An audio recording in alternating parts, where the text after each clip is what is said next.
brought to you by Silver Pumps and Motors. Top quality और consistent performance के लिए सिर्फ सिल्वर पंप्स नाम याद रखना।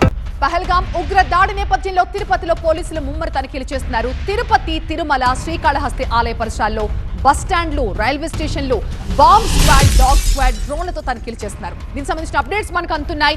తిరుమల, తిరుపతి, శ్రీకాళహస్తిలో పోలీసుల సోదాలు ముమ్మరంగా జరుగుతున్నాయి.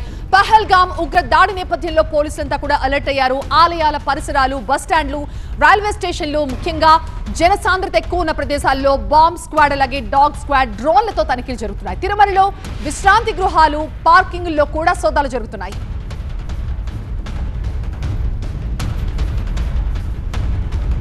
పెహల్గాం ఉగ్రదాడి తర్వాత టెంపుల్ సిటీతో పాటు తిరుపతి జిల్లా అంతటా కూడా సోదాలు ముమ్మరం కొనసాగుతున్నాయి. ఇప్పటికే తిరుపతి, తిరుమలతో పాటు ప్రత్యేకించి ఆలయాల జిల్లాగా ఉన్నటువంటి కాణిపాకం, ఇతర ఆలయాల్లో కూడా పెద్ద ఎత్తున సోదాలు, తనిఖీలు అయితే కొనసాగుతున్న పరిస్థితి. అనుమానితుల్ని ఎక్కడికక్కడ విచారిస్తున్నటువంటి పరిస్థితి కనిపిస్తుంది.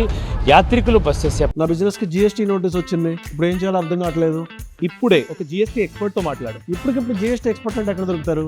బాస్ వాలా బీ ద బాస్. ప్రాంతాలతో పాటు ప్రధానంగా భక్తుల రద్దీ అధికంగా ఉన్నటువంటి రైల్వే స్టేషన్ కానీ, బస్ స్టాండు, అట్లాంటి టీటీడీ వస్తీ గదులు, ఈ ప్రాంతాల్లో పెద్ద ఎత్తున తనిఖీలు కొనసాగుతున్నాయి. మరోవైపు తిరుమలలో హై టెన్షన్ వాతావరణం కొనసాగుతుంది. ఎందుకంటే అణువణువు తనిఖీలు కొనసాగుతున్నాయి. కాటేజీలతో పాటు భక్తులు బస్ చేసే ప్రాంతాలు, తిరుమలకు వెళ్ళే ప్రాంతాలు అన్నింటిలో కూడా భక్తుల్ని క్షుణ్ణంగా పరిశీలించడం. ప్రత్యేకించి ఎవరైతే మైనారిటీ వర్గానికి సంబంధించిన వారి వ్యక్తులైతే మాత్రం వాళ్ళ ఆధార్ కార్డును పరిశీలించడం, క్షుణ్ణంగా తనిఖీలు చేసిన తర్వాత పూర్తి సమాచారం సేకరించిన తర్వాతనే వాళ్ళని అనుమతిస్తున్న పరిస్థితి. మనము విష్ణు నివాసం, యాత్రికులు బస్ చేసే ప్రాంతము, ఈ ప్రాంతంలో కూడా నిన్నటి నుంచి బాంబ్ స్క్వాడ్, డాగ్ స్క్వాడ్ కూడా క్షుణ్ణంగా తనిఖీలు చేసింది. ఎవరిని కూడా లోపలికి, అంటే అనుమానిత వ్యక్తులుంటే ఎవరిని కూడా అనుమతించకుండా సెక్యూరిటీ స్ట్రెంగ్తన్ చేసిన పరిస్థితి కనిపిస్తుంది.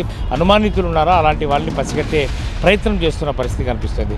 అంటే ఉగ్రదాడి తర్వాత ప్రత్యేకించి తిరుమలపై అంటే తీవ్రవాదుల ముప్పు ఉంటుందని హెచ్చరికలు ఇప్పటికే ఉంది. కాబట్టి ఈ నేపథ్యంలోనే ఉగ్రదాడి తర్వాత జరిగినటువంటి 4 రోజుల సోదాల్లో అనేక మంది అనుమానితులను కూడా ఇప్పటికే విచారించారు, పలువురు అదుపులోకి తీసుకున్నారు. ప్రత్యేకించి వీసాల గడువు ముగుస్తుంది కాబట్టి పాకిస్తాన్ పౌరులు ఎవరైనా భారతదేశంలో ఉంటే మాత్రం వాళ్ళు వెంటనే వెళ్ళాల్సిన అవసరం ఉంది. ఈరోజే ఆఖరి రోజు కాబట్టి ప్రత్యేకించి తిరుమల లాంటి సెన్సిటివ్ ఏరియాస్లో వాళ్ళు ఉండే అవకాశం ఉందన్నటువంటి ఇంటెలిజెన్స్ నిఘా హెచ్చరికలు కూడా ఉన్నాయి. కాబట్టి పోలీస్ యంత్రాంగం అప్రమత్తమైంది. టీటీడీ విజిలెన్స్తో పాటు పోలీస్ యంత్రాంగం, ట్యాక్సీ డ్రైవర్లు, ఆటో డ్రైవర్లు కూడా తిరుమలకు ఎవరైనా అనుమానిత వ్యక్తులు వెళ్తుంటే, అనుమానిత వస్తువులతో వెళ్తుంటే ఆ సమాచారాన్ని చేరవేయమని చెప్పేసి ఇప్పటికే పోలీసులు కూడా విజ్ఞప్తి చేశారు. కాబట్టి అణువణువు తనిఖీలు కొనసాగుతున్నాయి.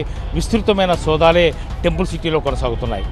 కెమెరా పర్సన్ జగదీష్తో రాజు, TV9, తిరుపతి నుంచి.